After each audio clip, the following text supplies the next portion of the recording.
Ashwin ASI यानी archaeological survey of India का एक एम्प्लॉय था। वो लोग अपनी टीम के साथ दिल्ली के सिरी फोर्ट की साइट पर काम कर रहे थे, क्योंकि फोर्ट का एरिया बहुत बड़ा था और रात को वहाँ चोर और ड्रग एडिक्ट्स कभी कभार आ जाते थे, तो उनकी टीम अक्सर दिन में ही काम किया करती थी।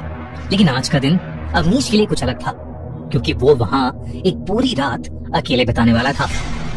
600 साल पहले अलाउद्दीन खिलजी ने मंगोल लोगों के हमले से बचने के लिए सिरी फोर्ट बनवाया था।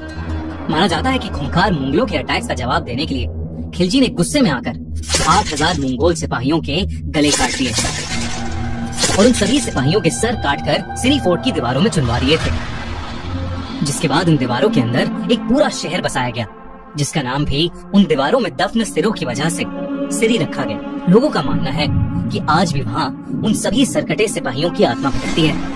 वहाँ के गार्ड्स ने अवनीश को बताया कि लोगों को यहाँ रात को घोड़े की, सरकटे मंगोलों के चीखने की, मदद मांगने की अजीब सी आवाजें आती हैं। जो लोग रात को यहाँ रुके हैं, उनके मुंह दीवार पर रगड़कर उन्हें मारने की भी कोशिश की जा चुकी है। ये सारी बातें सुनकर अवनीश की सिरी फोर्ट में दिलचस्पी और बढ़ गई। वो अब वहाँ एक रात रुककर देखना चाहता था कि सिरी फोर्ट में एक्चुअली ये सब चीजें होती हैं या ये बस एक कहानी है। जैसे दिल्ली की हर पुराने मॉन्यूमेंट के साथ कोई न कोई भूतिया कहानी जुड़ी होती है। अंधेरा होते ही उसकी पूरी टीम वापस चली गई, लेकिन वो वहीं रुक गया। अपना कैमरा, टॉर्च और नोटपैड लेकर अवनीश अंदर चला गया। रात में उसे सिरी फोर्ट के शहर के खंडर दिन से भी ज्यादा सुंदर लग रहे थे। उसे विश्वास ही नहीं हो रहा था कि इतनी सुंदर दीवारों के अंदर अलाउद्दीन खिलजी ने 8000 मंगोल सिपाहियों के सर काटकर चुनवा दिए थे। मस्जिद क्रॉस करके वो सबसे पहले बनी दीवार के कोने की तरफ चल पड़ा। वो रास्ता झाड़ियों से भरा था और अब उसके चारों तरफ रूह कपकपाने वाली शांति फैल गई थी। उसे अब उस दीवार के खंडर दिखने शुरू हो गए थे। उसे ऐसा लगा कि उसे किसी की मदद मांगने की आवाज आ रही है। उसे लगा कि शायद डोर से कहीं किसी की आवाज गूंज रही होगी। तो अवनीश ने उस पर ज्यादा ध्यान नहीं दिया, लेकिन उसने जैसे ही अपना कैमरा ऑन किया तो उसकी फ्लैश से आगे की दीवारें भी दिखने लगी, जिसमें उसे अचानक से दीवार के अंदर धंसा हुआ एक कटा हुआ सर दिखा। अवनीश घबरा गया। उसने कैमरा हटाकर दीवार की तरफ देखा, लेकिन वहाँ कोई नहीं था। जब उसने वापस कैमरे में देखने की कोशिश की तो उसका कैमरा अचानक बंद पड़ गया। अवनीश को यह बात बहुत अजीब लगी, क्योंकि जब वो वहाँ आया था तो उसके कैमरे की बैटरी फुल थी। वो अपने कैमरे को ऑन करने की कोशिश कर ही रहा था कि तभी उसे थोड़ी दूर से घोड़ों के चिल्लाने और दौड़ते हुए कदमों की आवाजें आने लगी। अवनीश ने कहानियों में सुना था कि रात को सिरी फोर्ट जिंदा हो जाता है।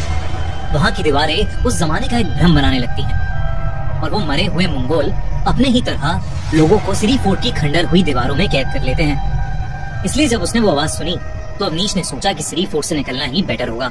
इसलिए अवनीश वहाँ से जाने लगा, लेकिन उसे बाहर निकलने का रास्ता मिल ही नहीं रहा था। वो जिस भी डायरेक्शन में जाता था वो उसी दीवार के पास घूमकर वापस आ रहा था। उसका फोन भी बंद हो चुका था। अवनीश वहाँ खड़ा चिल्लाने लगा, लेकिन उसके चिल्लाने के बाद भी कोई उसे सुन नहीं पा रहा था। अवनीश बहुत ज्यादा घबराने लगा। वो आवाजें रुक ही नहीं रही थी। किसी तरह उसने अपनी सारी जान लगाई और उस दीवार से उल्टी डायरेक्शन में बिना रुके भागने लगा। पर वो जैसे जैसे भाग रहा था उन्हीं घोड़ों की आवाज और तेज होने लगी और उसके और पास आने लगी। भागते भागते वो फिर उसी दीवार के सामने आ गया। तभी एकदम से उसे देखा कि उसी दीवार से एक कटा हुआ सर बाहर निकलने की कोशिश कर रहा है। उसके वॉर हेलमेट और चेहरे से साफ था कि वो एक मंगोल सोल्जर का सर था। अवनीश ने देखा कि उसका मुंह धीरे धीरे खुल रहा था,